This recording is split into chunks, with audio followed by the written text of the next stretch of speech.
With threats to our nation waiting around every corner, adaptability is more important than ever. When conditions change without notice, quick strategic thinking is crucial. And with obstacles consistently impending, determination is essential in overcoming them. It's this willingness, decisiveness, and resilience that sets Marines apart. With our fighting spirit, we don't just fight battles, we win them. Marines are the constant our nation counts on to fight the unknown. And through adaptable problem solving, we do just that. Learn more at marines.com. It's only a kick, a jump, a block. It's only a serve. It's only a tackle, a run. It's only for the fans. After all, it's only pressure. You got this. Adidas. Hello, it is Ryan, and I was on a flight the other day playing one of my favorite social spin slot games on ChumbaCasino.com. I looked over at the person sitting next to me, and you know what they were doing? They were also playing Chumba Casino. Coincidence? I think not. Everybody's loving having fun with it. Chumba Casino is home to hundreds of casino-style games that you can play for free anytime, anywhere, even at 30,000 feet. So sign up now at ChumbaCasino.com to claim your free welcome bonus. That's ChumbaCasino.com and live the Chumba life. No purchase necessary. VGW. Void where prohibited by law. See terms and conditions. 18+.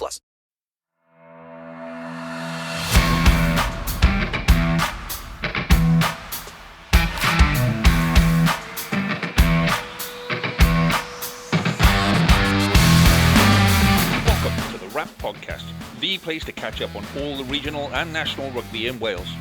You can find us on all the usual social media platforms and message us through there if you want, or you can email us on welshregionalrugbypod@gmail.com. So all the boring stuff out the way, let's talk rugby.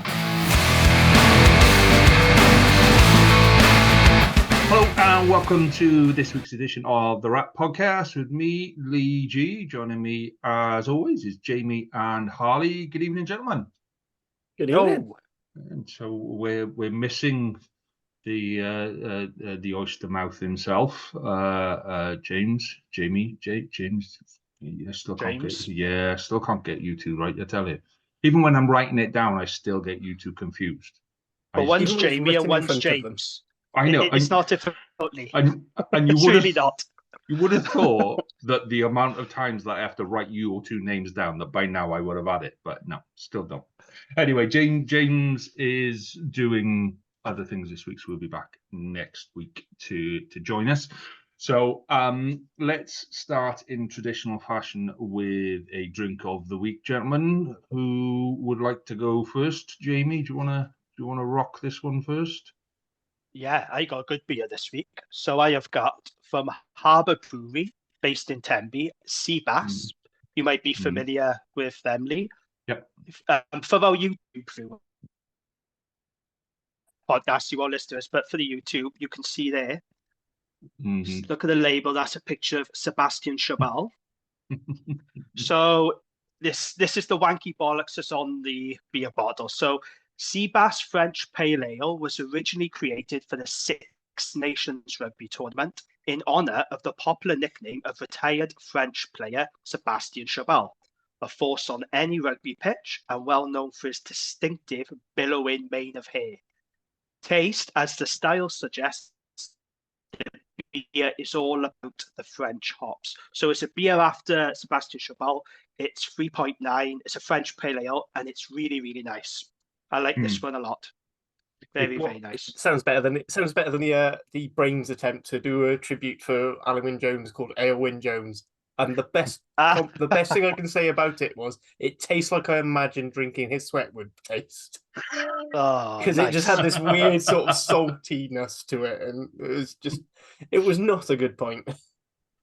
Well, I'm sure that Sea Bass Ale won a couple of awards a few weeks ago. It got some high reviews, and there was some award because they do another one, which is it was a Welsh one. Can't remember what it was, but they had the two of them up there.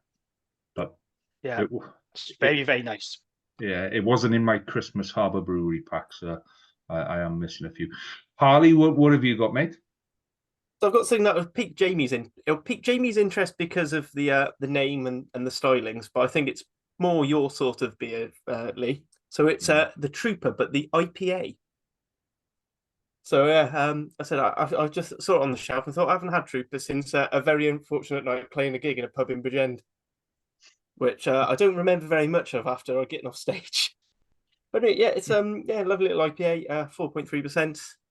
The the the Wangy Bolton is just basically saying Bruce Dickinson did this with the brew of the people they do the regular Trooper beer with. But it's, yeah, lovely. It's a great beer. I love the Trooper. Mm. Great band, great beer. I've never had it. Never tasted Lovely. it. Yeah. Robinson's Brewery. This Robinson's that brew it. That's very nice. It's a very nice, just standard ale. You would really get on with it, Lee. Well, I am coming to the end of my Christmas and birthday beers. I've got this week and next week, and then I'm going to be open about this. I'm open to offers. So if anybody wants to send me a beer to review on the pod, then I'm more than up for that. Drop us a line because I'll go for that.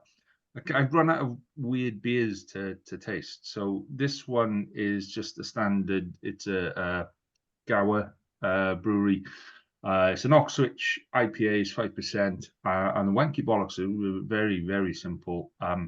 Sweet and balanced and more than a bit hoppy, this tasty, bold IPA is born from American hops, creating a zesty, citrusy, orangey flavor sensation.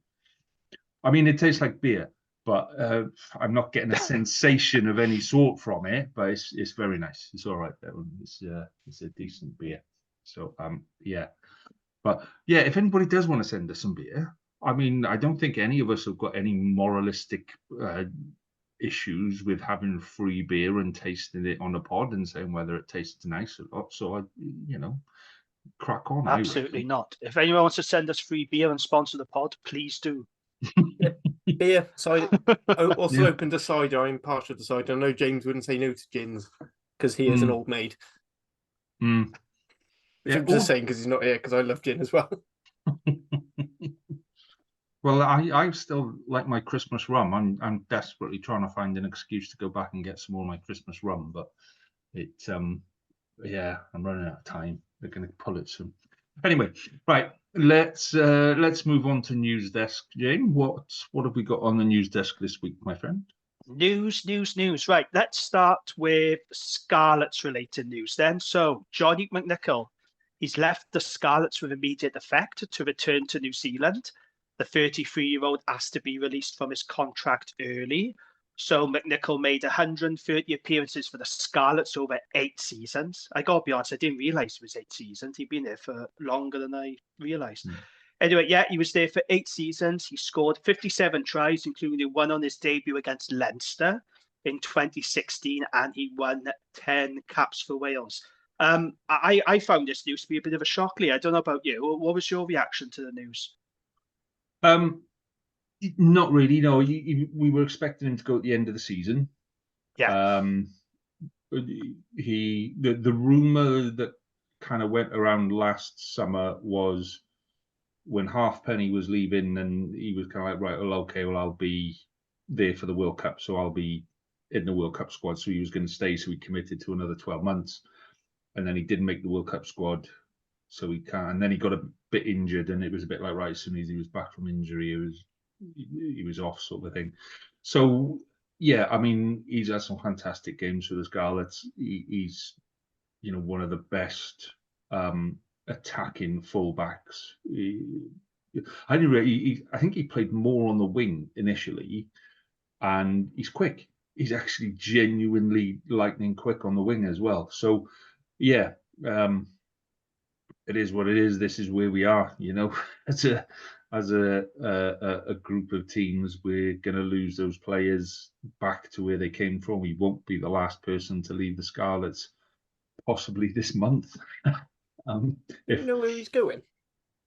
The rumor it hasn't been said yet, but they reckon it's Crusaders, don't they? Because I was going to say, because is he following after the other Scarlets fullback who went down south? Because obviously he's injured until maybe the knockouts. Yeah, that's the rumor, isn't it?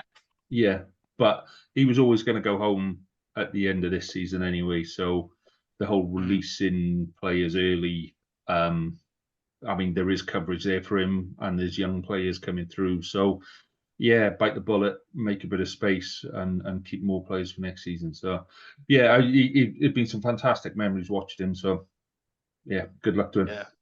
Just, Yeah, very just good before we player move for on, the 'cause I Scarlets. want to make one point just purely because some of the comments and stuff I saw are under the news, moaning about McNichol obviously coming over here playing for Wales on residency. He played 8 seasons. How many seasons did Thomas Francis play in Wales? How many seasons has Lewis Rhys-Sammet played in Wales? You know,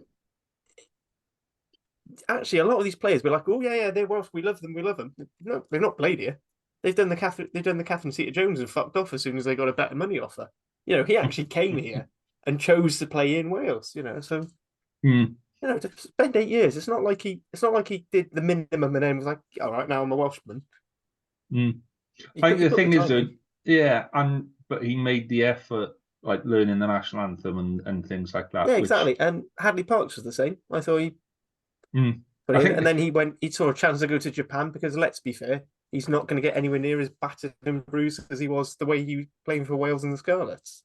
He got battered left, right, and centre, didn't he? I said, you're talking about Nick Tompkins. Nick Tompkins is not a walking mummy like Hadley Parks is on the pitch. Let's be fair. Yeah, Hadley Parks used to go looking for it though. He'd go, there's a brick wall. Let me run at it. He'd be like Scrappy Doo. Let me at him. Let me at him, Uncle Scooby. He's the most the best way to describe Hadley Parks is probably the most South African Kiwi I've ever known. Anyway, yeah, Johnny McNichol's off. So miss him. Yeah. Yeah. So speaking of Welsh Kiwis, then Gav Anscombe, he's been offered a 1-year deal to play for Gloucester. According to Rugby Pass, Anscombe was shown around Kingsholm last week. No news on that yet, so we have to keep our ears and eyes open for that one. But that could be quite an interesting move for Anscombe, couldn't there? And a good signing for Gloucester if he manages to stay fit. But yeah, worth keeping an eye on for that one. In other news, then. Sorry, Ali, what do you want to say about that? I was just going to say it's reuniting an international halfback combo, isn't it? With Thomas going up there, and him and Anscombe have played together for years. Yeah, and I think they play really well together.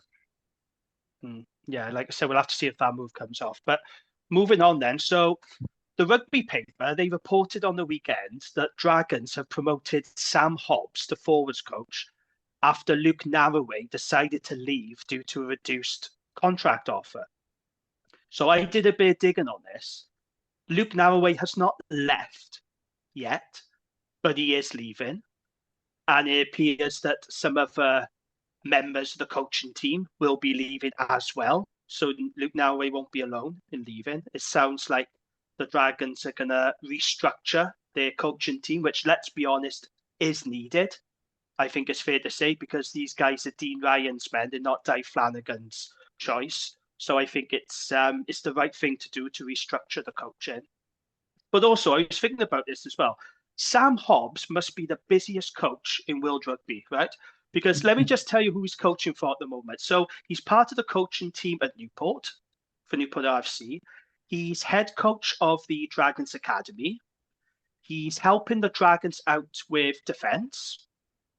He's coaching the Wales under-20s.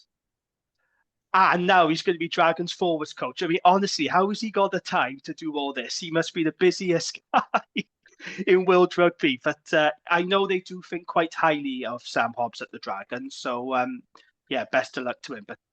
But he's not been a coach. A lot of roles, isn't there? But he's not been a coach for that long, though, has he? So he must be doing... Yeah, he's been doing something right to get that amount of recognition that quickly. Do you know what I mean?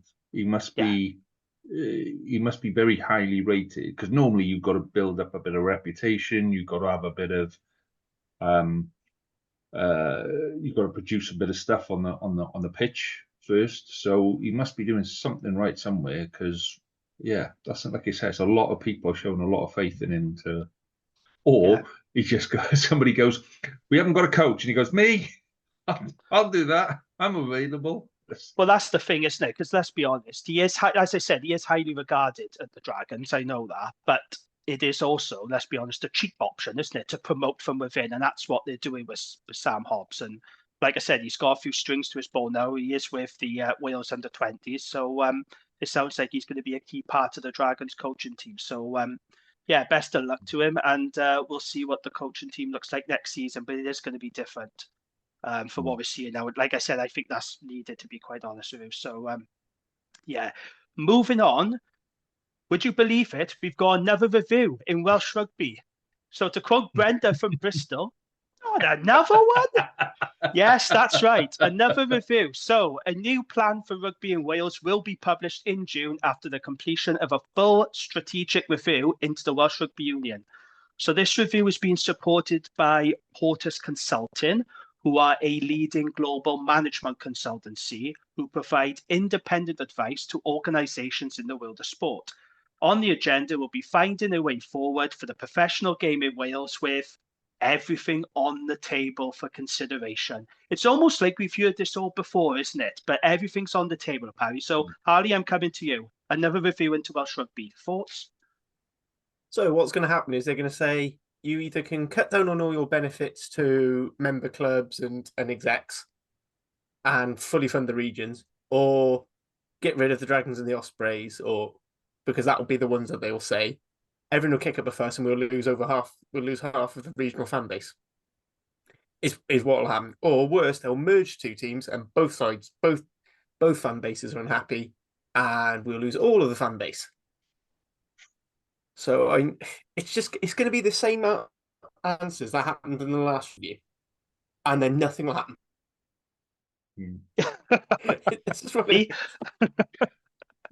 I was just checking my phone to see if the email had come through to invite us to put our ideas forward as representatives of the fans, but I can't see it in there. So maybe that email's got lost somewhere. Welsh rugby's got like 3 million selectors and 3 million chairmen and all of that kind of stuff, doesn't it? And we've all got our own ideas about what's right and what's wrong and all this.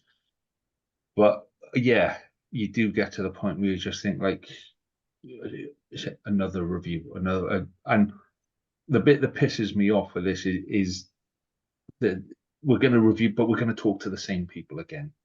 We're going to talk to the same people that have got the same ideas and the stuff that isn't working at the minute, because these are the people that know.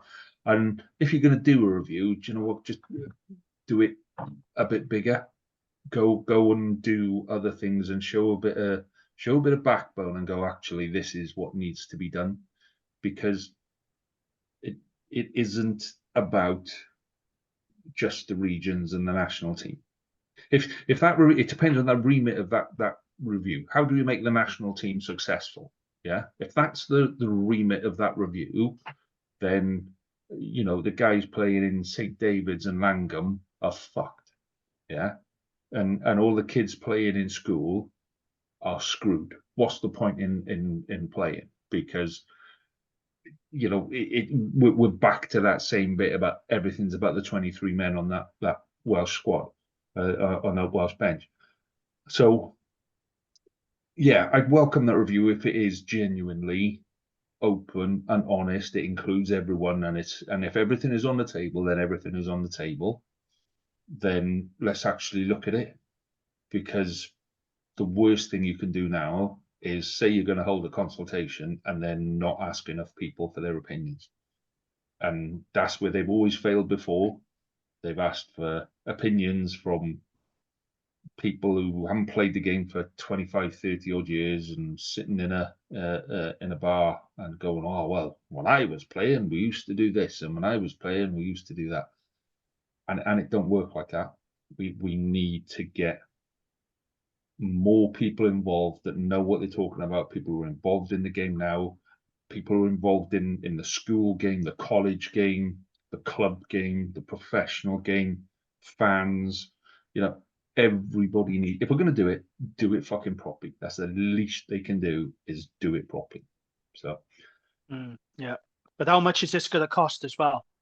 We've spent a lot of money on these independent reviews, haven't we?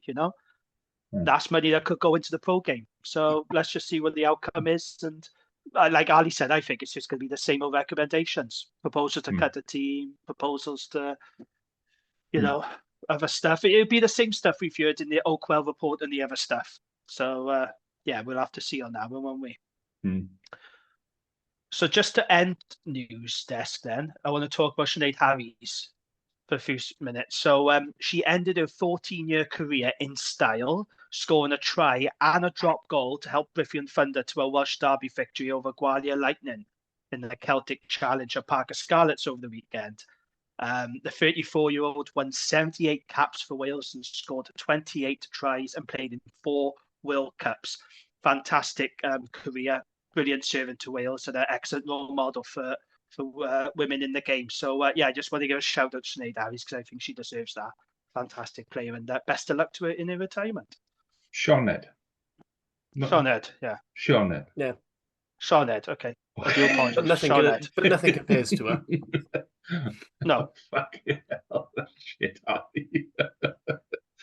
Well, I was going to say about the women's game that possibly the biggest game in the Welsh women's game this season, on the home turf, actually something on the table to play for, and just fuck all coverage. Again, you can go on, I think it's on Rugby Pass or whatever, and watch a very patchy feed that drops out every 5 minutes and all of this kind of bollocks. And again, we've spoken about God knows how many times about just being fair to the women's game and giving them a chance to do stuff. And every now and again they get an opportunity to do something, and we just don't. Really frustrating that with it, by all accounts, really good game, really interesting game, and fuck all. And it's starting to piss me off just a little, not a massive amount, but not on the level of the Connaught referee, but it's pissing me off that we just can't put a decent set of cameras there and all that kind of stuff. Anyway, more beer. Just to tap on that, I mean, we've been banging this. Me and Colin have been banging this drum on the Cardiff Central pod because similar to how Scarlet Fever have sort of adopted Thunder, we've taken on Lightning, and WR don't even mention it. Like you're lucky if they put the team sheet out. Yeah, some of these rounds, and you're like, because I sort of got the Celtic Challenge, because if it is something that I do want, we have been trying what we can to promote things, same as we would with any of the regions or with Team Wales. And it's just nothing. And you can see Glasgow are always putting stuff up. Edinburgh are always putting stuff up. I know it's a bit easier because, they are in that umbrella identity. But they are if you were doing the same thing with the Clovers and the Wolfhounds. It's, it's there. They're pushing this content. And, Wales are very good. When they first done their contracts and everything was all, look how great we are. We've given them pro contracts. And, when their mini documentary series have been great. But then when they're doing these are their development sites. These are the stars of the future. Yes, we've had the likes of Sinead Harries, Alicia Butchers have been in there. Bristol Thunder basically absorbed a lot of the Worcester girls who didn't get a contract when their team folded. But Gwalior Lightning was pretty much just all new players, and a few of them have broken into the Wales squad because of it. You get people like Nell Metcalf who wasn't playing on the weekend because she was called up to the main Gloucester team. But it worked then, because the ones who are in the Premier 15s who aren't required by those teams, they've got somewhere to play, and then we've got a place for all these new people. Because one thing they were saying is that yes, we've got 30 contracts, but then that's our pool of players to pick from. And it's quite small, and this gives us a chance to have a wider pool. If anything, the way it's sort of working, actually, I'd argue, is kind of what we wanted the regional model to be. And, but obviously with various things that I can't be asked getting into 25 years worth of history. It didn't happen. And if the WI are serious about turning over a new leaf and saying that they're interested in the women's game, it's just a small thing to just say, big derby. They did put some stuff out about the Thunder versus Lightning derby, but not a huge amount. I'd say there's probably still a bit more Team Wales stuff on a bye week than actual stuff playing, because they don't have their own dedicated Twitter things. Because in fairness, I understand why they haven't set up those accounts, because we don't know what the format's going to be next season. Do they expand teams? I think we shouldn't. I think we stick with 2. I think that's just about the right talent, and you can see it's quite dilute when you look at, we are in the bottom half of the Celtic Challenge, although only just like while you're Lightning, really we're a good kicker away from beating Edinburgh and making it into that top three. Thunder had a little bit more of a trouble last season. Talking with Carwyn, apparently there's a bit of an issue with sort of the coaching, so I think some of the more experienced coaches were tied to Lightning to try and develop them a little bit further, and they're hoping the more senior girls would help in the Thunder. But yeah, sorry, I've just been ranting for about 5 minutes and we haven't even got to regional games. But the point is, for fuck's sake, pull your finger out. Yeah, I know. I agree with you, mate. I agree. Anyway, anything else on the news desk, Jim? No, that is it. That is it. Cool. Okay, so Harley, you've got one stat of the week for us. Go on, give us. You weren't going to put this one out there, but go on, put this. I might mention that one other thing, but what I wanted to say is, I'm not going to mention the other bit. That's going to be part of my little review. But what I would say is, Cardiff on the weekend had faster ruck ball than Leinster. We had 46% of our rucks under 3 seconds. They only had 37. And then if you actually look at points scored per 22 entry, they got 3.6, we got 3.4. The problem was they had twice as many entries into our 22, so no wonder we got dicked. Or did we? All right, there's We did. let's. Yes, you did. You were playing Leinster, mate. So of course we did. Everyone does. Let's start with the Friday night game. Let's start with Ospreys' trip up to Edinburgh.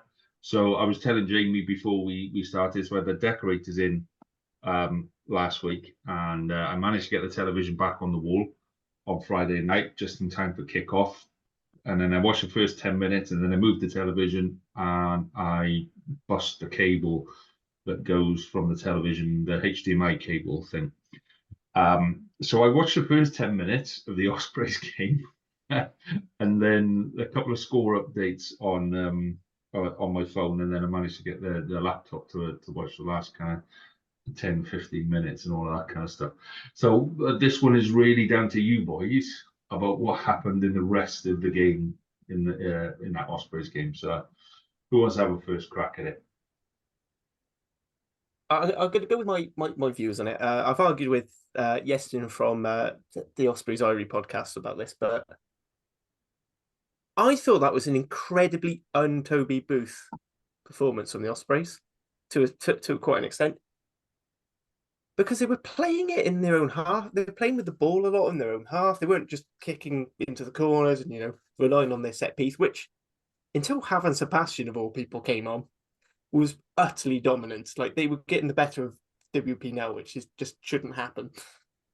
But then they were turning down easy points. So I was told that, it's an inexperienced 10. And you're like, yeah, but they've got two British and Irish Lions in the squad. They've got Nicky Smith, who's a senior international, Sam Parry, who's an international. You've got the club captain of the Cheetahs, and they're no mugs. Surely one of them should be saying, yeah, go for the sticks. And then I was told that, oh, well, Dan Evans is a young kicker, so he might not be confident. Then find someone else who can kick. Dan Edwards can kick. He's a decent enough kicker. You've got another fly half on the who's been getting clutch kicks through it over the last 2 seasons, and it just seemed really weird to me that they weren't playing how the way Toby Booth teams have been winning is defensive pressure, taking the points, and then as soon as they get a chance, they take it. It's basically Warren Gatland Warren Gatland Wales in the 2019 era. Like, if you want to know what Warren Ball is, the Ospreys are probably the best team to show it, because it's all about playing smart, a crash ball 12, and making the most of other people's mistakes. It just really confused me more than anything, and they still probably could have won. Jamie, your thoughts on the Ospreys game? Yeah, so I was watching this game on my phone. The missus were letting me have it on telly, so I was I didn't really properly watch it as such. But I think it's a missed opportunity for the Ospreys, actually, because for what I saw, they were quite dominant, especially in the scrum. And Javan Sebastian, to his credit, he did have a really good game, didn't he, in the scrum? But I couldn't understand. So they had that line out right at the end. And you're thinking, if they just keep it simple now, you expected them to, get the driving more going and go over the try line. And they completely and utterly butchered it by trying to do something very clever. It just wasn't necessary. I just can't understand why they tried to do that really clever line out at the end, where they just needed to keep it simple. But I think they will look back on this and view it as a missed opportunity. I don't actually think Edinburgh were that good from what I watched of them, it was some good individual performances. Rudolph at 8, that South African they got on loan for the Cheetahs, he was very good. He was constantly getting over the game line. Boshoff was really good as well. That second row, is it Victor? I can never pronounce his name. Is it Siketi or something like that? The South African players, they stood up pretty well in fairness. And I just felt it was a bit of a missed opportunity for the Ospreys. That was a game they could have and probably should have won. But, a losing bonus point up in Edinburgh is not to be at because it is a tough place to go. But, I think Ospreys will end up ruining that missed opportunity come the end of the season, because they got a tough run of games coming up now. So I think that was a game they could have and possibly should have won. Yeah, I agree. I thought Alex Cuthbert had a decent game as well, actually, moving on from last week. He's been out injured a long time, hasn't he? Yeah, was that his first game? Was that his first game this season? Second. He played one. Second. He played against Ulster, didn't he? He came on against Ulster and basically ruled the skies in that game. Okay, cool. So, just because I know James will listen. See, done it again. Just because I know James will listen at some point. I'm just going to say Ospreys are shit from start to finish. Not for anybody, just so James can have an angry moan at me on WhatsApp and have a go, because otherwise he feels a little uneasy about stuff if I don't say something bad about the Ospreys. So, but in all honesty, I didn't see much of that game. My own fault, but there we go. So, so let's move on then to Saturday. Connaught and Scarlets. So I missed the first. I didn't have a very good rugby weekend at all, I'll be honest with you. I missed the first half of this game, and I had Hugh and Martin on WhatsApp telling me how shit it was. And then I watched the second half, and I thought, actually, it wasn't that bad. They were quite competitive for large parts of the second half. I think we ballsed up about 4 or 5 opportunities that realistically, we needed to take. I think there were 3 kicking opportunities that should have just gone over the posts. And so, I can see what we're trying to do. I can see now the type of game that we're trying to play, or Dwayne Peel wants to play. And it's going to take time to build. And I know Scarlets fans are, absolute irate, we can't even beat Connaught and all this kind of stuff. This is the worst team ever, all of that kind of rubbish. But there are signs there, They're in the second half. I can't comment on the first half because I didn't see it and I haven't had a chance to go back and watch that first half. But whatever mistakes we made in the first half, I didn't see them in the second half. I thought there were little errors. There were bits there that we probably should have put that game away. We shouldn't have left that game in the referee's hands. And as much as people don't want to talk about referees, then don't make stupid decisions. Like, if it comes off your hand and it goes onto the floor, it's a knock-on. And I don't care if he scores a try after and you want him to score a try. If it comes off his hand and he knocks the ball on, it's a knock-on. I just it's frustrating. I can see where we're trying to go. I think there's a lot of development in that side. If you look at where we were in the first games in South Africa, so you look at the type of game that we're playing now, there has been an improvement. And defensively, there was an improvement in that game, which is what I said I was looking for. So I'm not as upset about it. I'm not, as pissed off as some of the other Scarlet supporters. I think it's not developing as quickly as I think everybody wants it to, but it is getting there. And there are small small examples of what can be done. And Wyn Jones had a good game, which I haven't been able to say that all season. So, something's changed for Wyn Jones to suddenly turn from, someone that spends his life in reverse gear, and then going forward. So, something's changed, and it is working. It's just taking time, and it's having patience and supporting the boys to say, right, okay, it's gonna take time. But yeah, so what did you? Because James isn't here, we can have a decent conversation about the Scarlets game. So what did you boys think about the Scarlets game? To be honest, I think actually went backwards in both defence and attack, but I do get what you mean by saying identity. Whereas I feel they're nowhere near as clinical as they've been in other games, but there's a bit more of a consistency in how they're approaching, which is positive because I suppose if you've got the systems and structure in place, then if you're hoping that last pass is going to come a bit more. And I thought defence, they were leaving a lot of soft holes. But again, if it's a new system, it's going to bed in. I agree. Wyn Jones had a pretty decent game. One thing I think me and Hugh basically were as close to shouting towards each other as it possibly can. Is we were like, right, you're behind now. Dan Jones is a fantastic controlling 10. Let's bring on Charlie Titcombe. Let's bring on Archie Hughes. Let's inject some pace. Just do something different. Didn't happen until like 8 minutes ago, and you're just like, what's the fucking point in giving him 8 minutes off the bench when the game's lost? But I think if you want him to develop and become a top 10, give him something with some pressure. If all he's doing is coming on in a lost cause, he's not going to learn anything, really.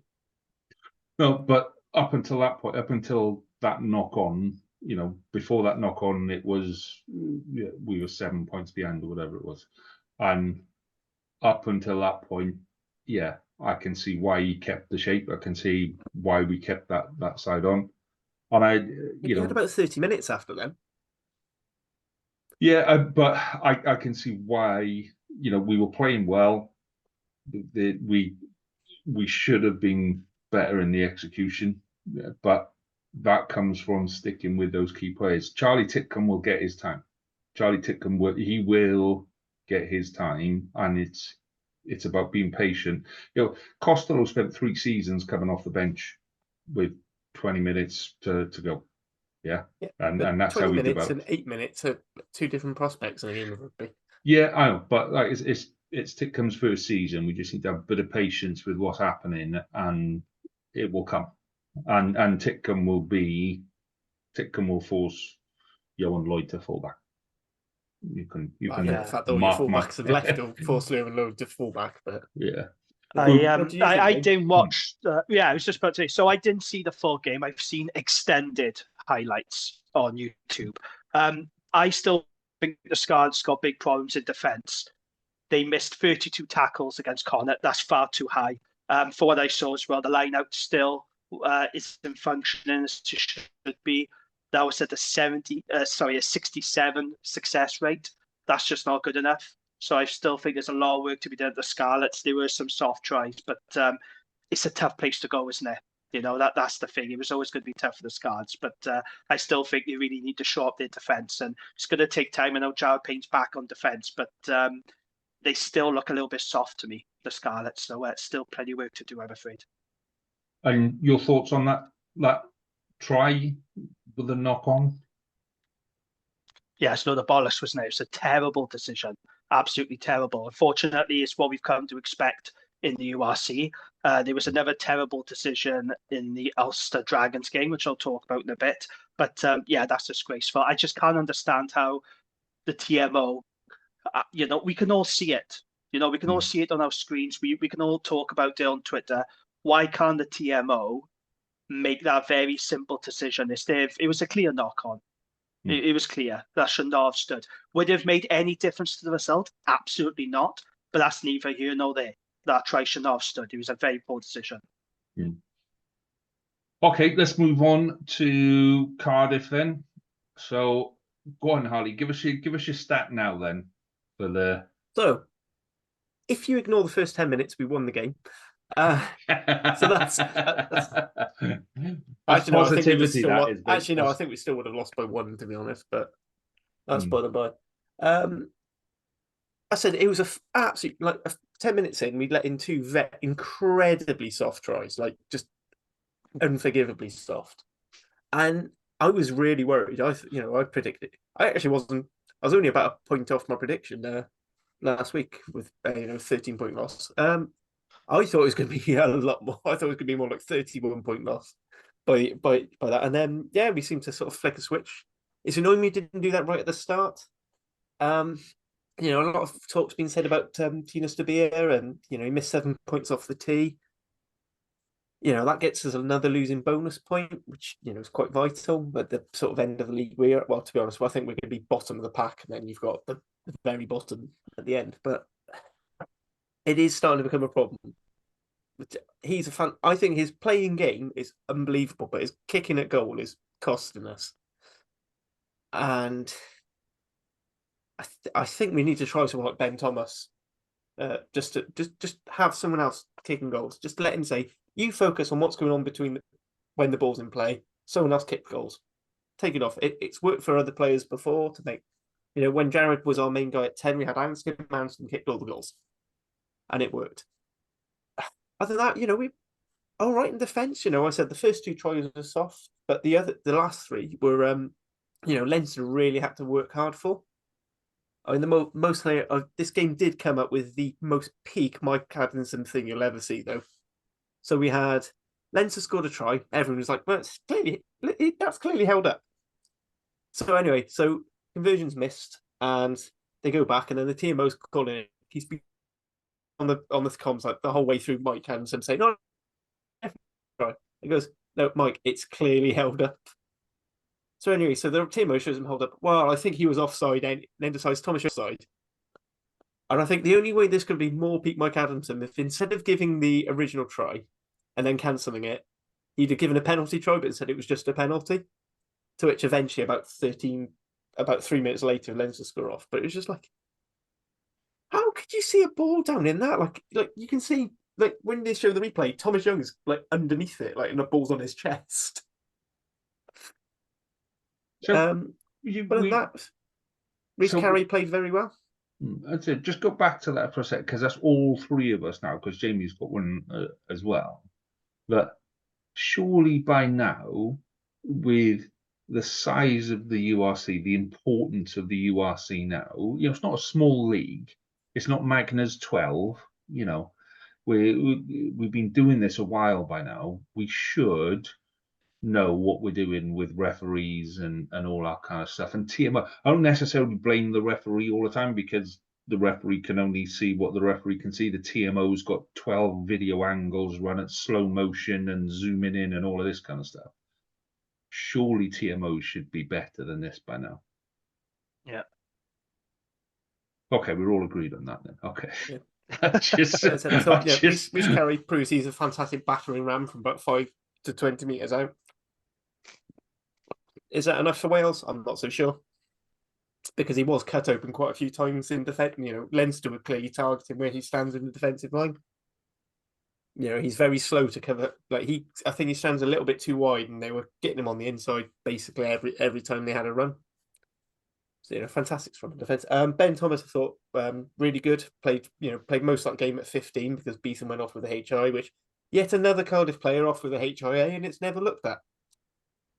Not me talking about ref. It's just something I've noticed this season. Former Dragons player Dragons and Bath player Max Clark. I thought he had a fantastic game actually. This first start for Cardiff, marshalled very well. I thought the pack was reasonable. Line out functioned fairly well for the most part. I think it killed us when Leinster started bringing on their subs. We may have gone for 6-2, to try and combat the physicality, but it just didn't match up. Losing Tamani up early on didn't help. We basically, it's no secret we've got 2 ball carriers in the Cardiff pack. Reece Carey and Tamani. And Tamani was off in 50 after like 10-15 minutes, and Carey was off after 50. After that, we had 0 go forward. And you can't win a game if you're going backwards. As we have found numerous times in numerous teams so far this season, It's I don't understand why we can't develop big ball runners. You know why the whole point of the game is to catch hold of the ball and to run with it. You know, and I don't understand why. Like we suffer at the Scarlets, we just don't have a big hefty ball runner like Jake Bull. You know, he was the last big hefty ball runner, and Carl Maffoni, obviously. But why can't we just develop big hefty ball runners? Yeah. It's not difficult. The problem we can is that the issue is getting them who can play consistently but can do all the other aspects of the game. Like Leon Brown's another fantastic ball carrying prop, but he's incredibly fragile, and his scrummaging is a detriment. You know, it can be an active disadvantage. Carey, his scrummaging is a lot better. People still perceive it as a weakness, and therefore refs sometimes do look at it as a weakness. So if it's a 50-50, the arm goes the other way. But then, as I said, he's got that weakness in defence. There's issues around his fitness. Although, I mean, he's quite regularly doing longer things. But I don't know if that's because at regional level he's not being asked to do as much as he would be in the international game.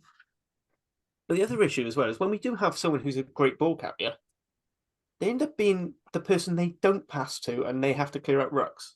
And then you find out actually they're not very good. Like Tane Basham's another great ball carrier, absolutely stinking when it came to attacking.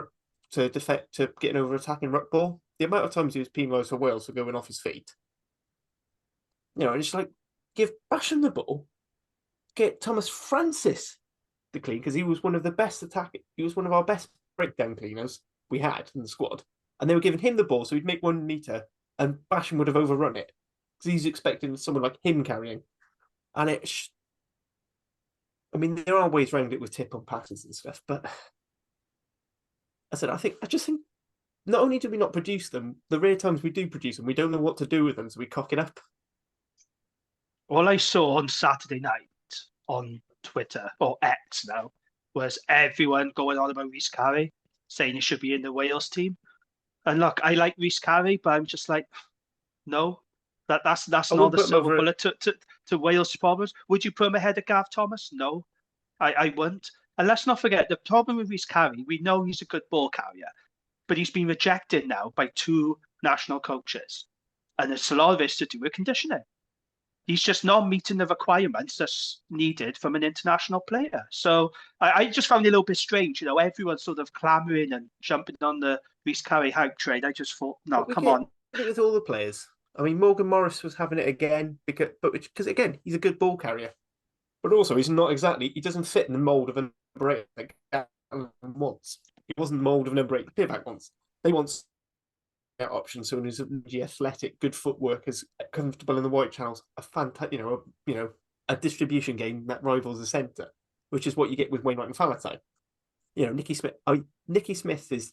I swear he must have pissed on their cars or something, because I can't work out why on earth he isn't, because he's the one. I'd have him in over. He's the best scrummager, isn't he? He is clearly the best scrummager loose head in Wales, but for some reason Gatland just doesn't rate him. We know that. I don't know if, again, because obviously we had the conversation last week about how Humph wants to scrummage, and Nicky Smith doesn't follow that. Nicky Smith is I'm going to do whatever it takes to get dominance of this scrum, whereas Humph seems to be wanting to coach the team to play legal, which I still think is naive and stupid, frankly. Like you won't even get that at mini and juniors when you first start pushing in scrums. Like they will, coaches will be teaching their props how to get away with an angle or to force the other one's bind, peck on the cheek here and whatnot. It's I mean, I don't get it without Nick Smith. Like I get the Tom Botha not being called up a lot more than I don't get Nicky Smith.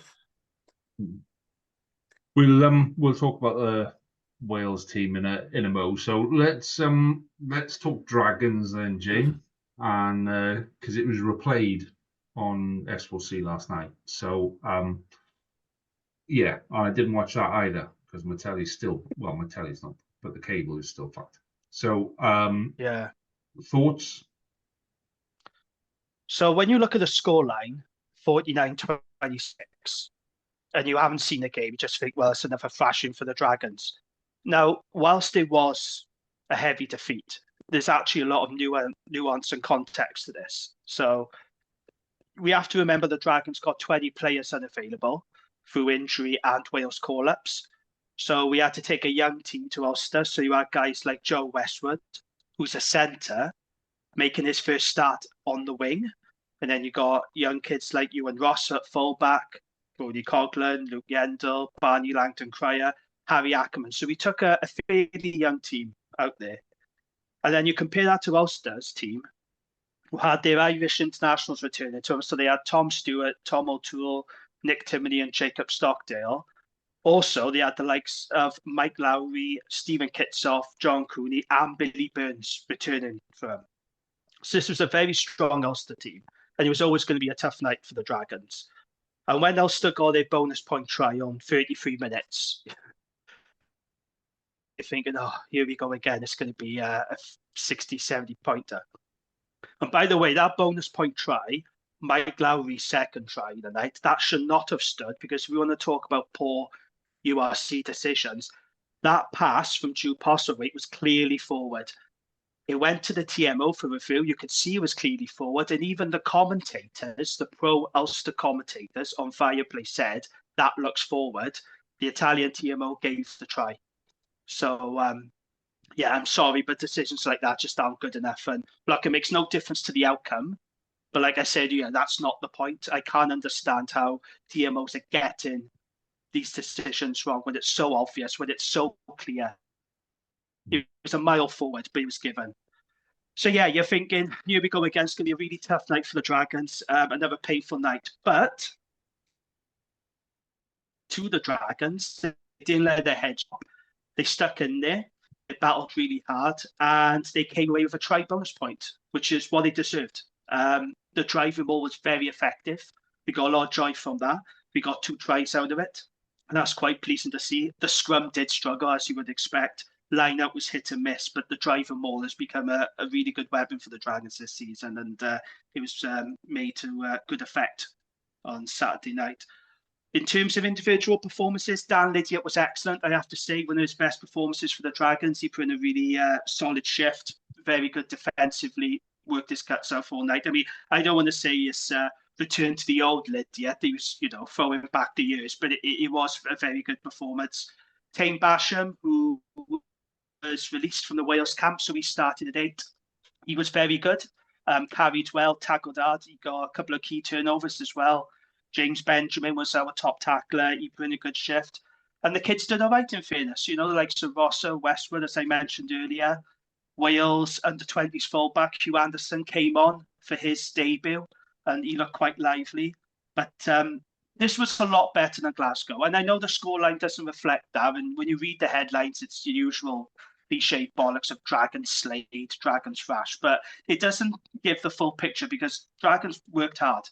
Unlike in Glasgow, I think that was the difference this week. You could see hard work. We were determined to come away, from Belfast with something. And it's a very difficult place to go, the Kingspan. A Welsh team hasn't won in Belfast since 2016. It's a very tough place to go. They had a very strong team. So I thought the Dragons did incredibly well. And I was just pleased with how, I know I might sound a bit strange that they did incredibly well when they got battered, but you could see there was fight. You could see there was spirit there, at least. And defensively, it was better. And again, it might sound strange to say, because we conceded more points than we did against Glasgow, but just to add the context to it. So up in Glasgow, Dragons had a tackle success rate of just 79%, and they missed 39 tackles. Whilst we shipped 7 tries in Belfast, we had a tackle success rate of 94%, and we only missed 11 tackles, which was the same amount of tackles as Ulster. So although we conceded more points, it was still better defensively, and the stats back that up.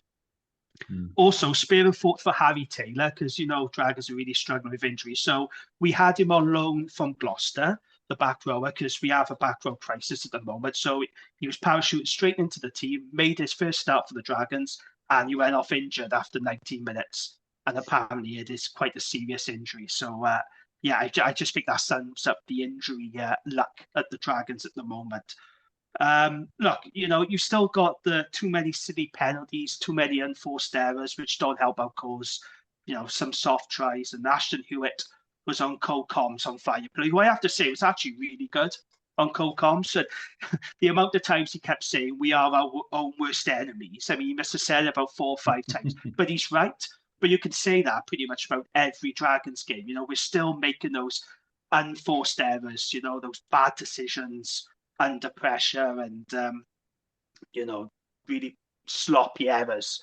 But like I said, this was an improvement on Glasgow. The scoreline doesn't reflect that. And if you hadn't seen the game, you'd be thinking, yeah, same old Dragons. But actually, this was an improvement. And getting a bonus point, you know, scoring 4 tries and coming away with a try bonus point at Ulster, I don't think is to be sniffed at. So, yes, some positives, which is that's the difference between this game and Glasgow. As you know, against, you know, after the Glasgow game, I didn't have any positives whatsoever. I don't think you could take any positives from it.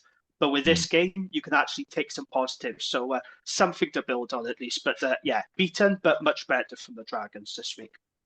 And I think that's the way all 4 sides need to look at it now. That you know, there are positives to be found in every game. You know, even if it's small things that okay, that went well, that went. But you know, like with the Scarlet, there was a fight from a scrum, and they were trying to, you know, Connacht were trying to do something that possibly may not have been legal, and Wyn Jones went, fuck off, son. You know, I mean, and you know, there was 3 or 4 minutes there where the referee lost control of the game, and it's bits like that. You go, oh, actually, yeah, that, you know, there's a bit of attitude there. There's a bit of grunt that we haven't seen before. So it's very easy to sit there and slag off teams because we're not beating somebody by 50 odd points and all of that kind of stuff. But actually, you know, none of those players that went onto the pitch over the weekend are going there to have a shit game. None of them are there just to take the money. If they were there to take the money, they'd be in England.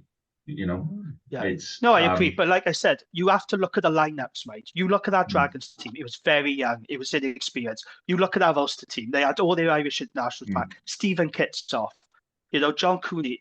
Yes, I know they're in a little bit of disarray at the moment, and we talked about that on the Dragons Lair podcast with Ian Frisell. There is a bit of chaos at Ulster, but they're still Ulster, and they're always a tough team to beat in the Kingspan. And honestly, I thought it was going to be far worse than it was. And I think for the Dragons to go there, score 4 tries, and actually come away with something, I think that deserves a little more credit as well. Also, disappointing, Wales Online didn't even do a match report for this game.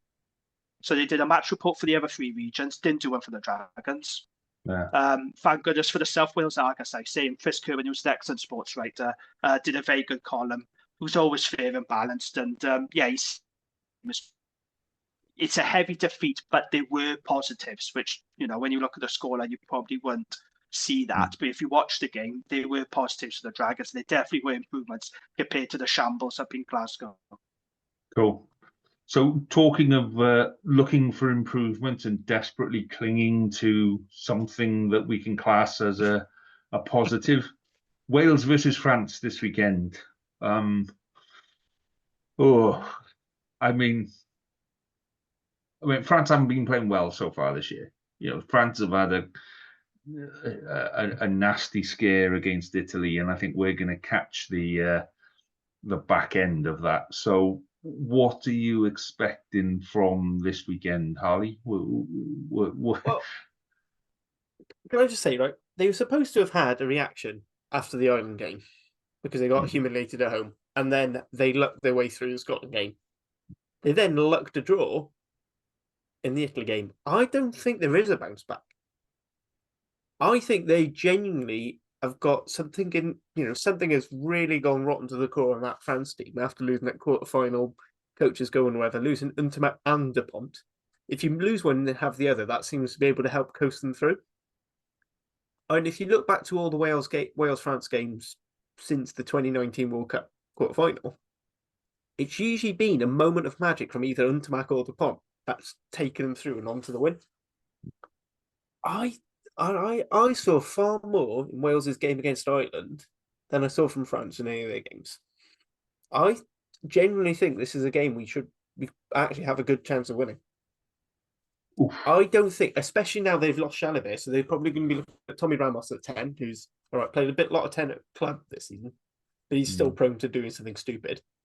They've lost Dante, who is a fulcrum of, you know, any of their go forward in the backs. Mo Farah's a fantastic 12, but he's not Jonathan Dante on either side of the ball.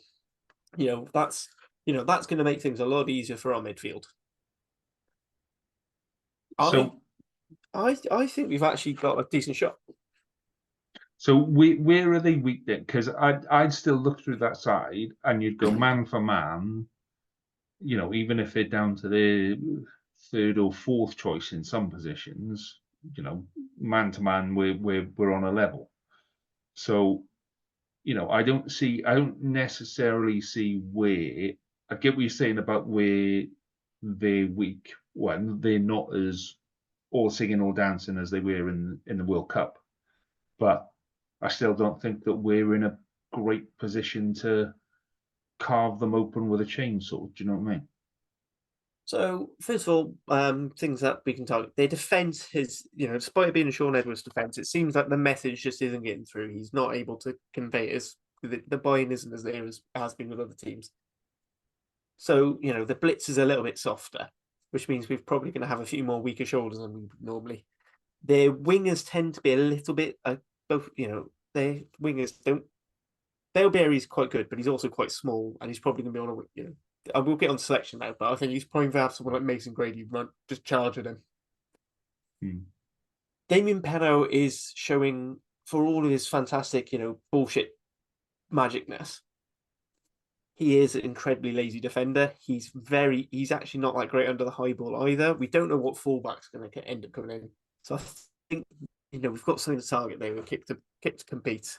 And maybe, go through the dink of the top. Luku's trying to do the DuPont defensive tactic of shooting up. So we haven't got the sweeper, so the chip kicks are a lot more easy to get through along with inside balls. And actually, I think the ruck defence has been pretty soft as well. So I think we've got some fringe options. So actually, the Gatland style pick and goes to send teams backwards. I think we've got to go. We're probably not going to get dominance at scrum time.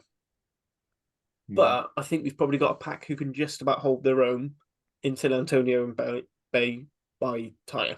And then I think the reserves aren't that great. And I think our reserves are probably on a par. So that's our weakness. And their line-out's been a bit chunky as well.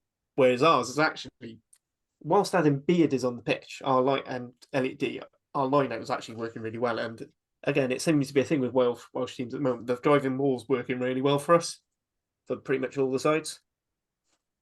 So I think we've got points there that we can attack, and I think we can build on, and that attack's getting a lot more fluid as well. So I think, yeah. But I'm not saying we're definitely going to win. I'm saying it's not as hopeless as we thought at the start of the tournament. I agree. I'm feeling positive. I am about this weekend. I generally do think maybe that is Welsh optimism. I don't know, but I think this France team are there to be beat. I really do.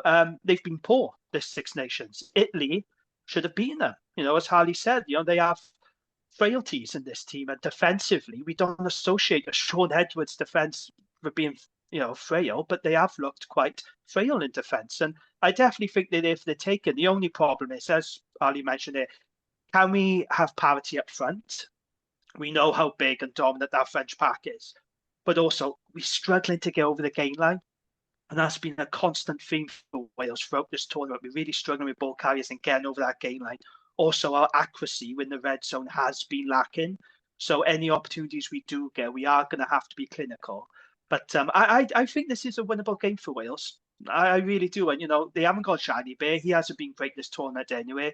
And Ali already mentioned Jonathan Dante. That's a big loss. They're there for the taking. I genuinely believe that. So what changes, if any, then do you make to the Welsh? Do you make changes in personnel, or do you make changes in tactic to beat France this weekend, or both? So Jamie, go on. You go first on this one. Well, we touched on it on the last pod, didn't we? So I would be thinking about bringing Mackenzie Martin now into that back row for Alex Mann, because as good as Alex Mann has been, he is looking quite lightweight at this level. So just to add a bit of grunt, I'd have Mackenzie Martin. Also, did you notice that he was put up for presser this weekend? So I just wonder, it doesn't necessarily mean he's going to start, but I do wonder if he's going to have a big involvement in this game. As much as I like Adam Beard, and I know he's a big talking point on this pod and on Welsh Rugby Twitter, I would drop him for Will Rowlands because I just think we need that extra bit of grunt. We're kind of against France now, a big pack. We need that grunt. We need that ball carrying option. So those are the only options that I'd consider making, to be honest. I just think we need to beef up the forwards a little bit, and I would do that by bringing Mackenzie Martin and Will Rowlands into that pack. But in terms of tactics, look, we just got to be positive. We're not going to out-muscle them. So let's chuck the ball about. Let's try and move that big pack around the field. But also, let's be accurate and let's kick well, because our kick and chase has not been good in this tournament. So we've got to have a very good kicking game. And whoever's at 10, where I expect him to be Costello, he's got to show some game management and a little bit of control at this level now. And I think France are there to be beat. I really do. I think the issue with that is, and you've seen this in a couple of games, is in order to create the space for Costello to look to it, he's sitting so far back in the pocket that you're losing 10 metres if you're kicking. If he's played up flat, then he's getting ball going backwards, so you're not running onto the ball. And that's always the issue with a 10.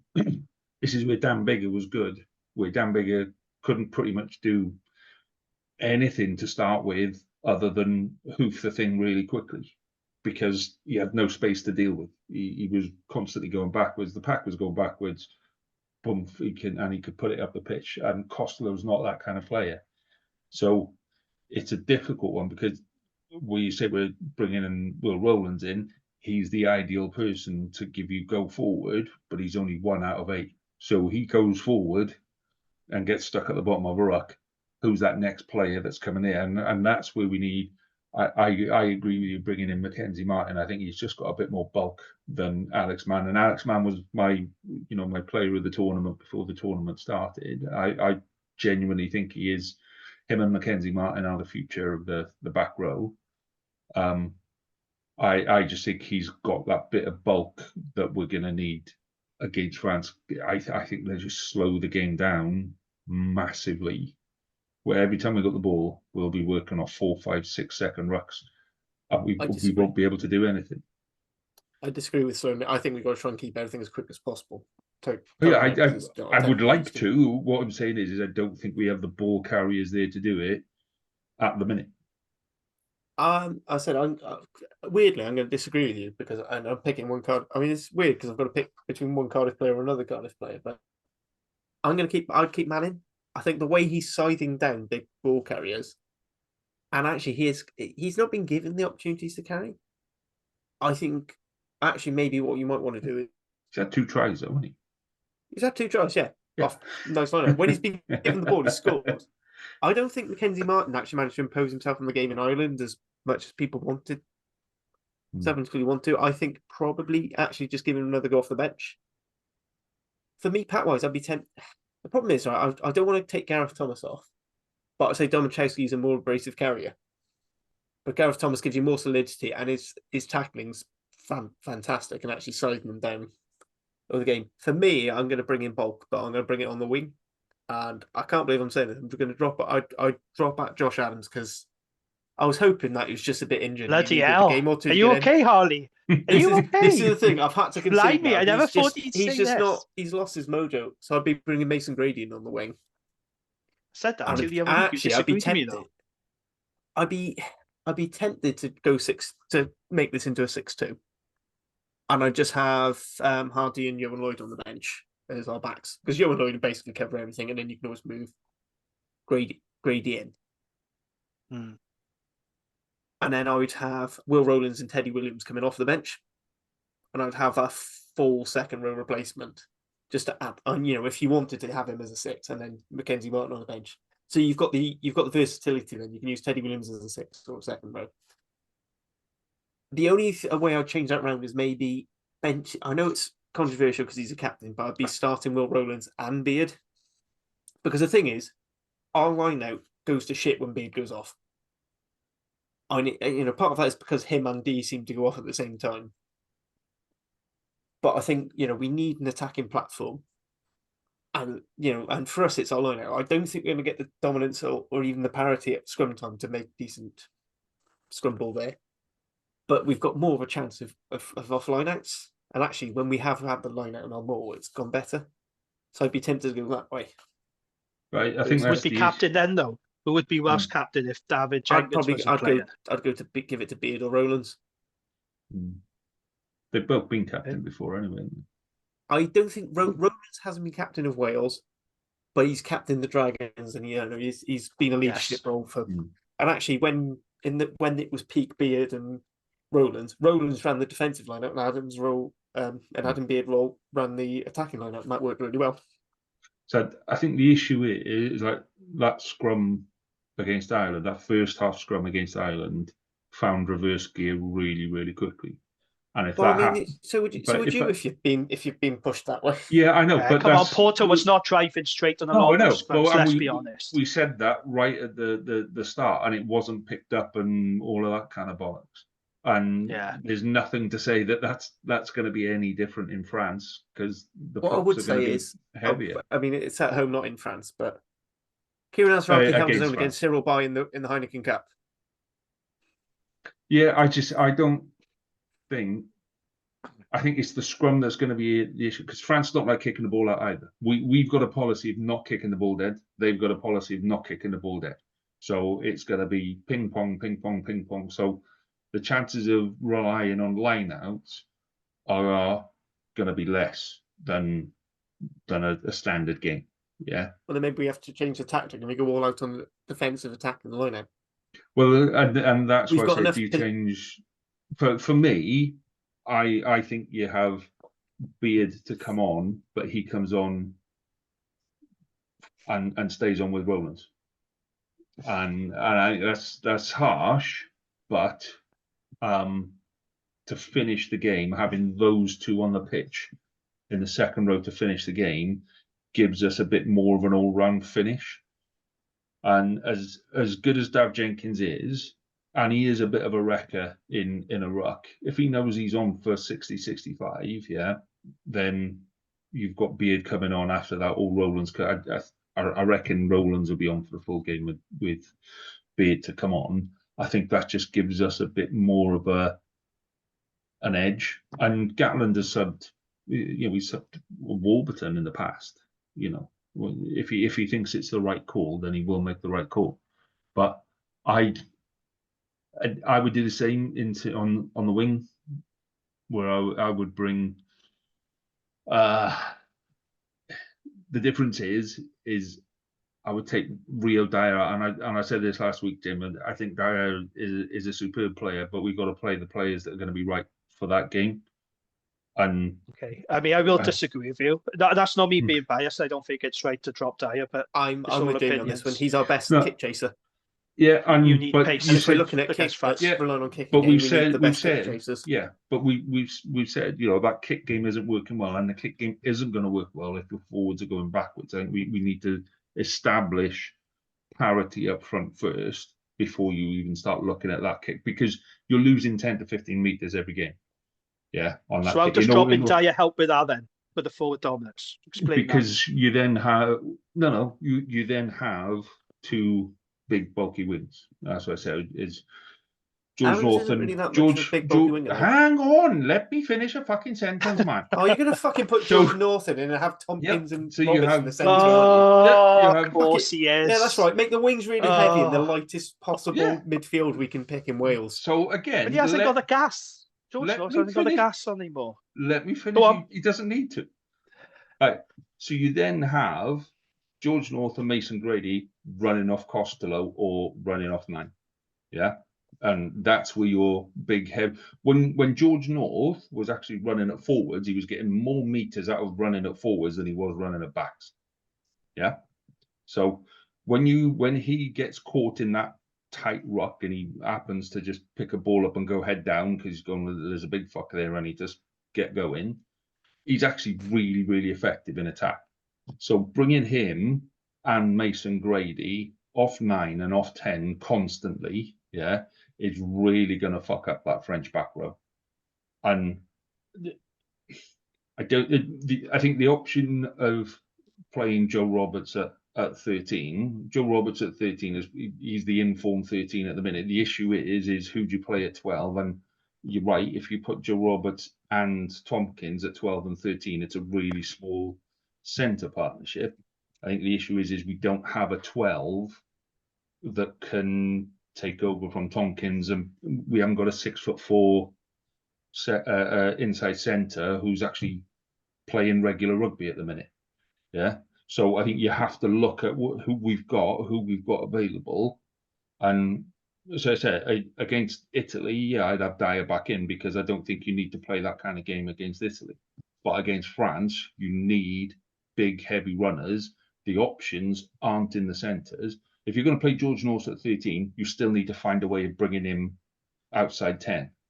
And that just doesn't really work. It works where you bring your wingers out and then into the 10 channel. And that's how you get go forward. Yeah, you don't get go forward. We aren't getting anything out of kicks. Yeah, look at where we've been doing it so far. Our forwards are going backwards and not giving us a platform, so we're having to take an extra 10 to 15 meters to give ourselves a space to kick. So straight away, Rio Dyer is 10 meters behind where he could have been if we had a forward pack going forward. Yeah. So in order to create something going forward, you have to bring players like Grady and North and do something different, because France aren't going to lie down and go, oh, okay, yeah, we've been playing shit so far, and Wales aren't playing particularly well, so we'll give them a fair run. They're going to come at us and they're going to be pissed off.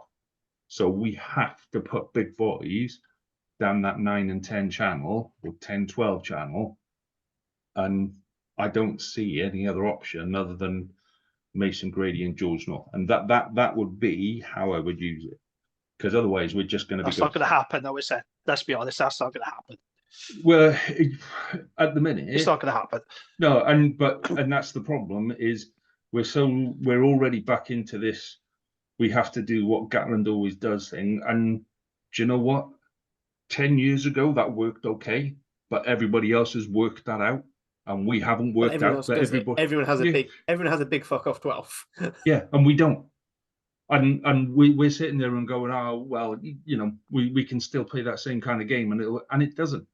And when we're trying to do different things, people are working us out really, really quickly. And if we don't start bringing difference to our game, yeah, nobody wins World Cups by playing the same game week on week. You have to be able to change what you're doing and adapt it to what's in front of you. And we're not doing that at the minute. We're going, this is the game that we're going to play, and we're going to play that game, and we're going to keep playing that game and keep it and keep playing and keep playing and keep playing, and one day it's going to come good. That's not the way international rugby works now. You have to be able to play what's in front of you. You have to be able to look at that defensive structure and go, right, where are they weak? And I'm going to run there. And if you haven't got big, fast boys on the pitch, then you have to find a different way around it that involves quick lineouts, quick rucks, quick, cheeky little passes, funny kicks and all of that kind of stuff. And we're not in that ballpark either. So for me, 2 hefty runners on the wing, and like I said, I think it's harsh on Rio Dyer because I don't think he's put a foot wrong. I genuinely don't, and I like him as a player on the pitch. I just think for having a big hefty boy in his place against France will actually deliver us a bit more go forward. Wouldn't necessarily be done as a winger, but it'll be done off 9-10 or in the 10-12 channel. So, unsurprisingly, I disagree with you. I think we've got to keep Dyer, we keep North at 13, and you just have to hope that Alex King has drilled it into them that North stands in. You're getting North standing in at 12 more, because at least that's going to pull defenders. And Costello and Thomas are both capable of making a pass that will miss 12 onto the 13. Yeah, and just by holding those defenders, it's going to give Tompkins some room, because that's been the problem is.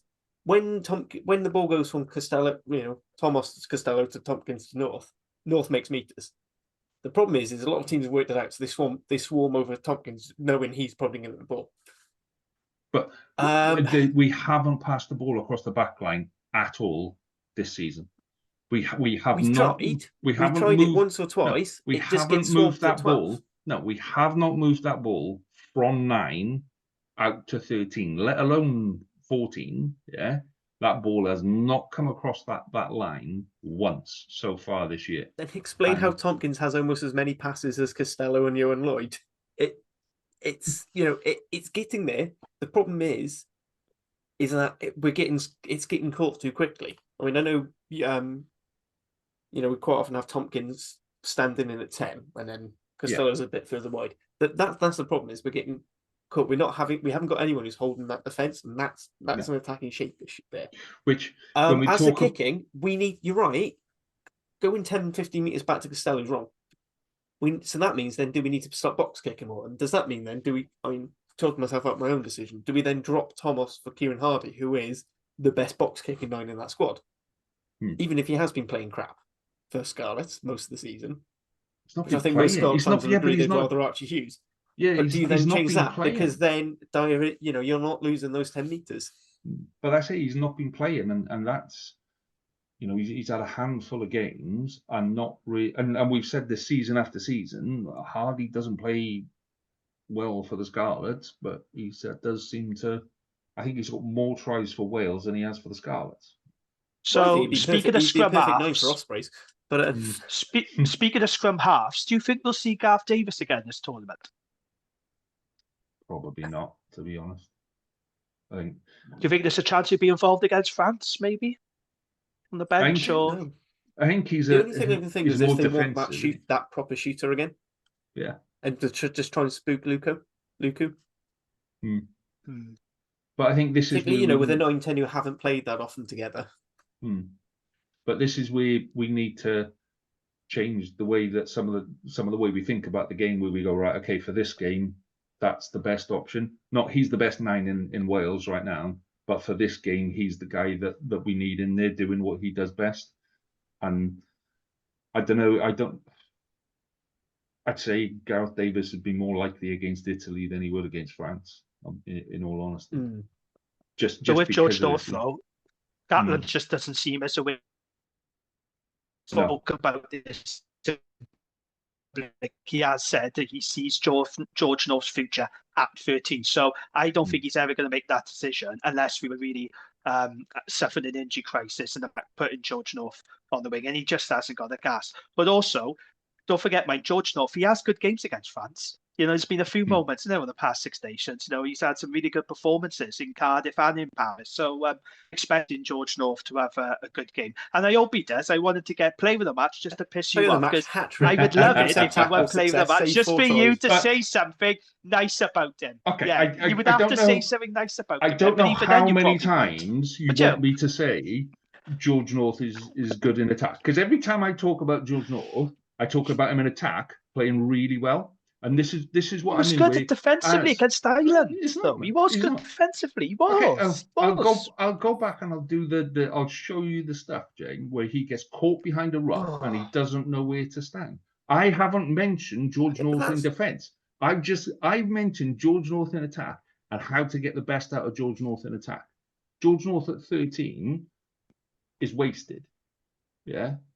And he hasn't got the gas that he needs to be an international winger, but he's got enough to go forward for 10 meters, and give us go forward up front. He is big enough and strong enough to run at big, bulky forwards in a way that most other backs aren't. Yeah, Mason Grady can do it as well, and we got to take. But he's also very quick. Yeah, exactly. So you've got a certain set of skills within a certain set of players, and you have to use them to the best that you can. I'm putting George North at 13, and I will reiterate this for you, Jane, going forward with the ball in hand, he's a really strong runner, That is not my issue with him. My issue is putting him in a place where he gets the ball in hand more often, where he can cause damage.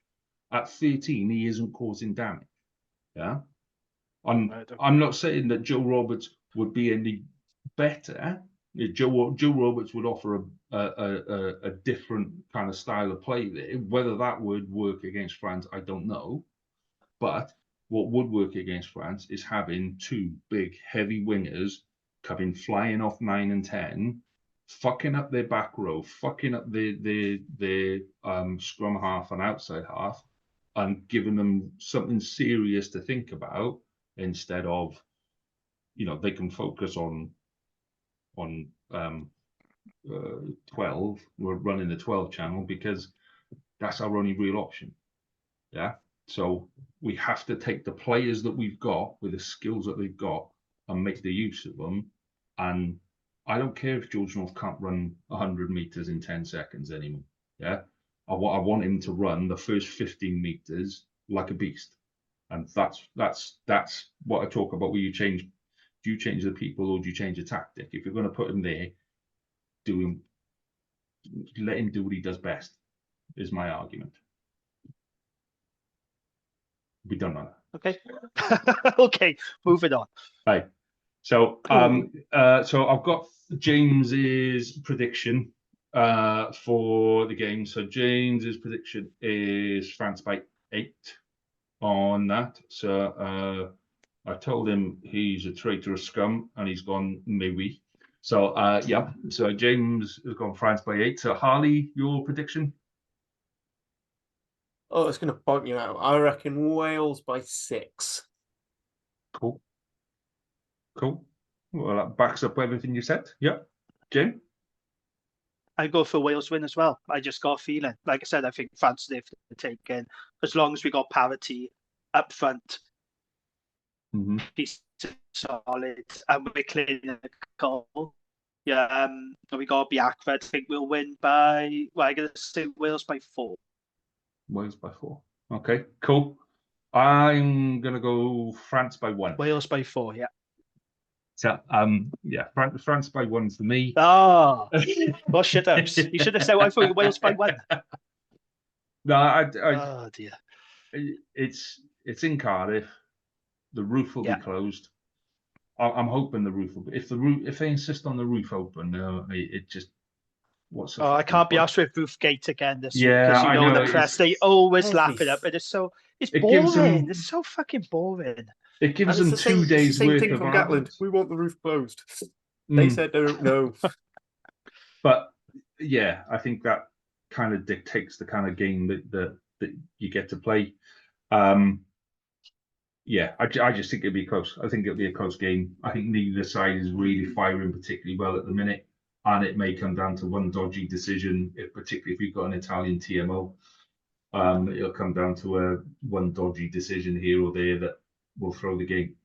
But so it could go either way. In my honest opinion, it's one of those ones that if it goes either way, the other side will just feel aggrieved that they should have won it. So that's just. And it's on a Sunday as well, on Mother's Day. On Mother's Day, playing on Sundays. Yeah. They do. Despite their headline thing being 9 o'clock on a Sunday for the top 14. Yeah. On Mother's Day, though, of all the Sundays to pick, Mother's Day.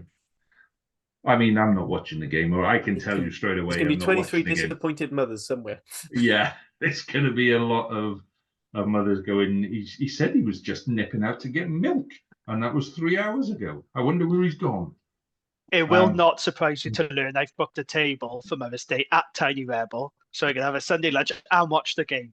We planned this, so that's why we're doing on Sunday. Yeah, it's got to be done, haven't it? I've got the wife, the mother-in-law, an auntie, my niece, my sister was coming, but she's working, and my mother can't make it. So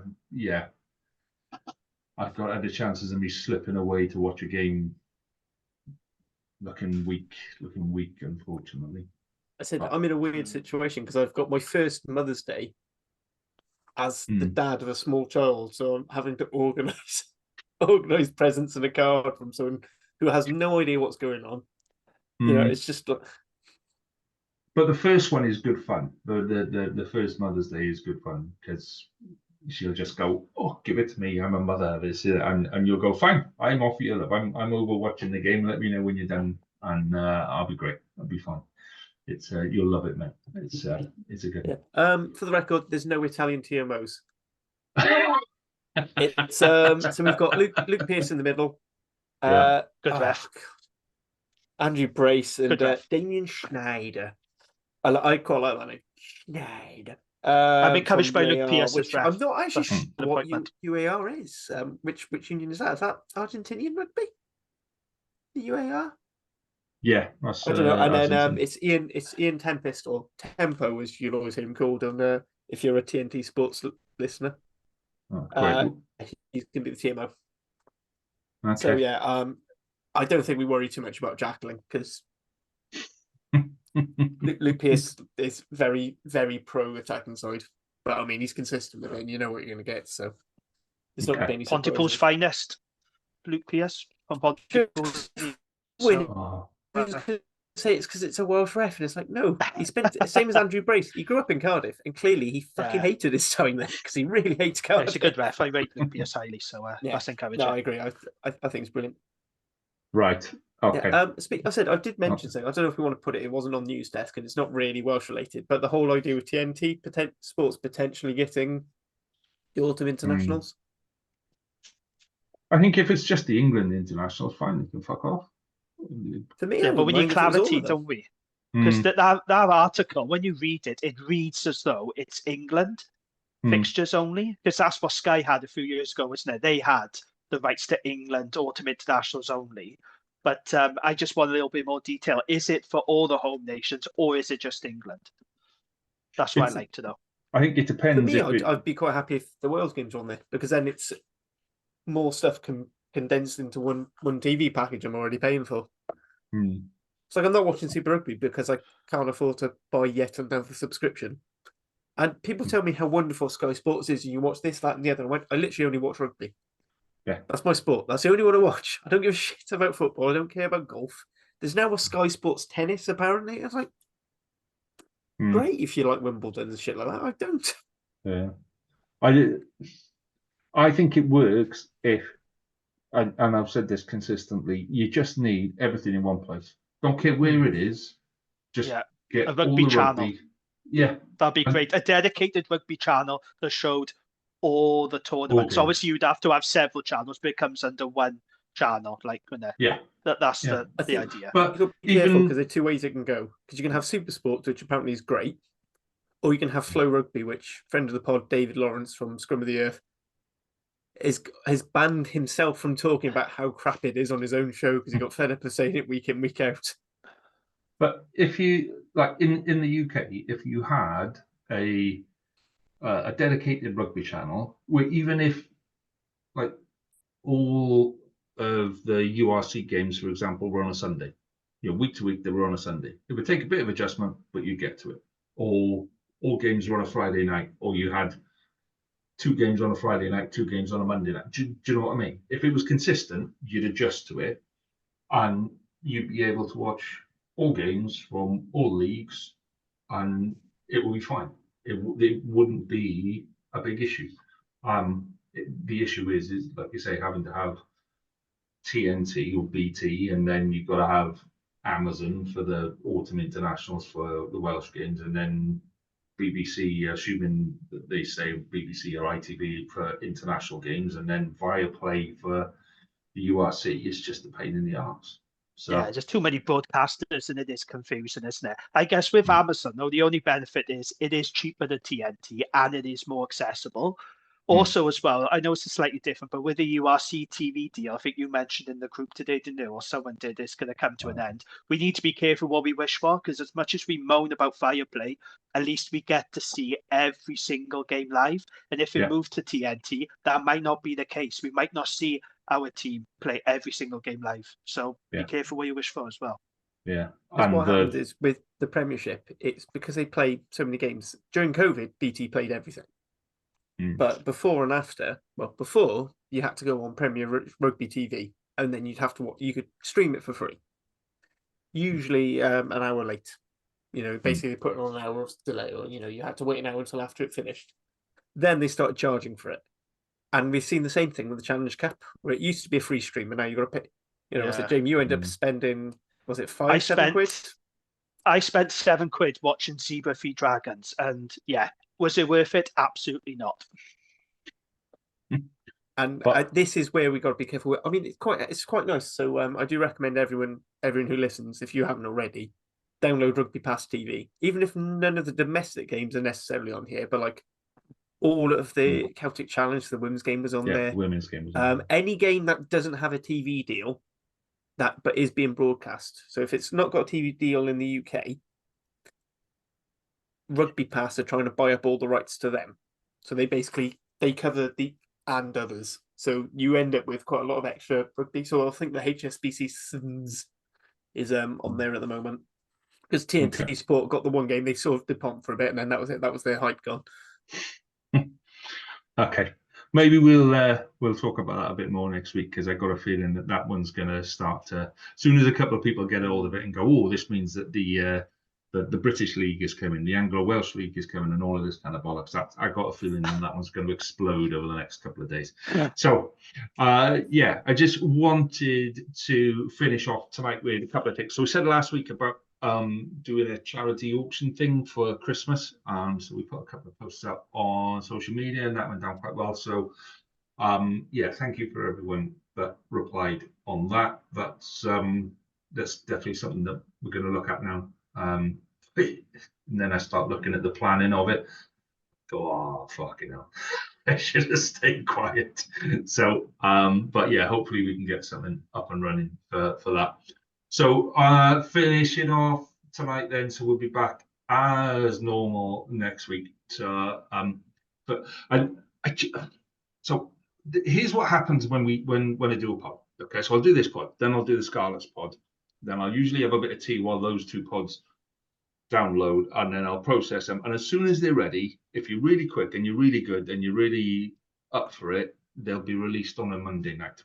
Okay, so the Scarlets pod will be after, usually just before midnight, to be fair, but the Rat pod usually gets released at some point on a Monday night. So if you stuck with us and you're still listening this far, then well done. But most pods are released at some point on a Monday night. So if you want to be really cheeky and you want to get one step ahead of everyone else, that's the way to do it. You can get it on a Monday night, usually on YouTube. Or if it's late on YouTube, it's because I've had to do some editing because we fucked up something in the middle.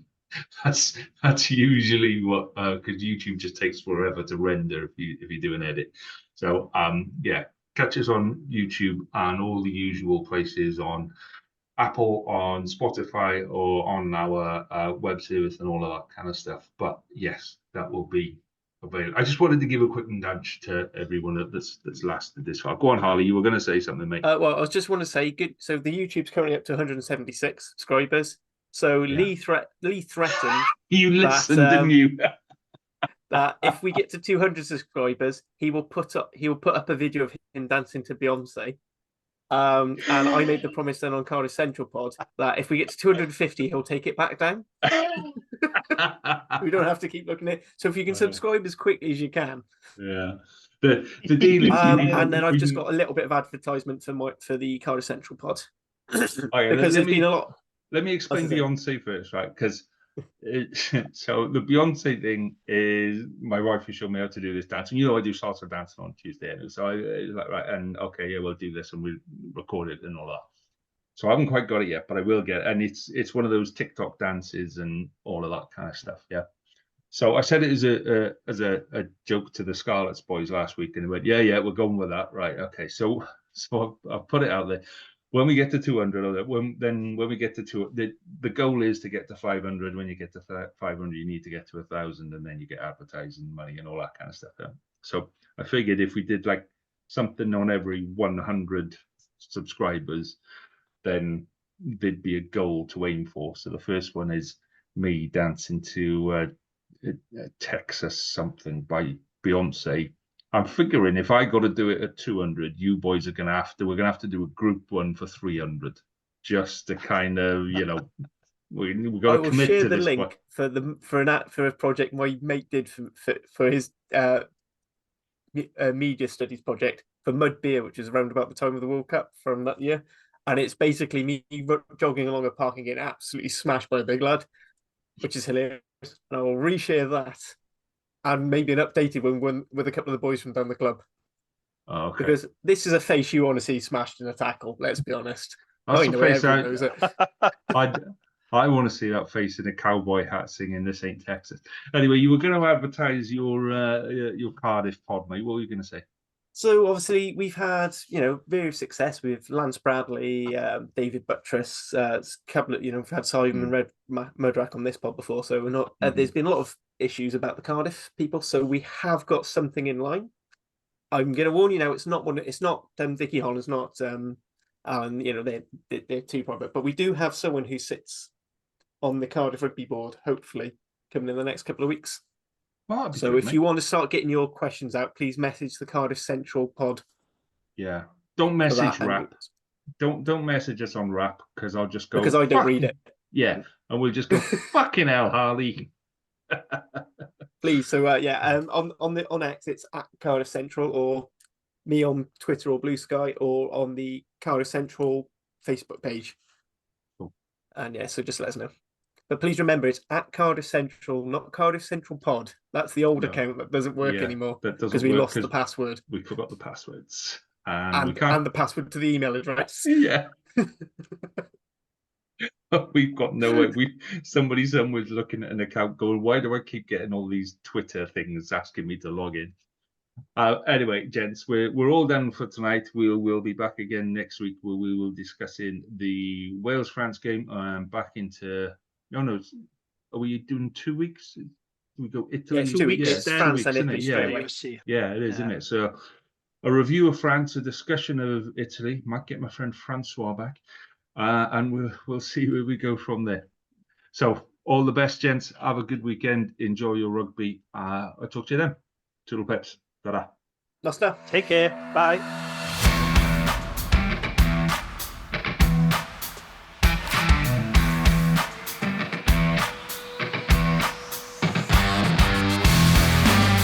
Thank you for listening to the Rap Podcast. We hope you enjoyed listening as much as we enjoyed recording it.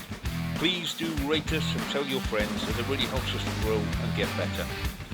We'll be back next week with more of the same, and until then, enjoy your rugby.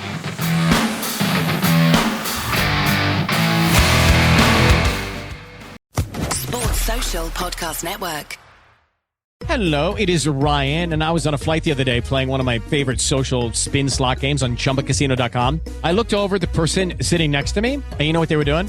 They were also playing Chumba Casino. Coincidence? I think not. Everybody's loving having fun with it. Chumba Casino is home to hundreds of casino-style games that you can play for free anytime, anywhere, even at 30,000 feet. So sign up now at ChumbaCasino.com to claim your free welcome bonus. That's ChumbaCasino.com and live the Chumba life. No purchase necessary. VGW. Void where prohibited by law. See terms and conditions. 18+.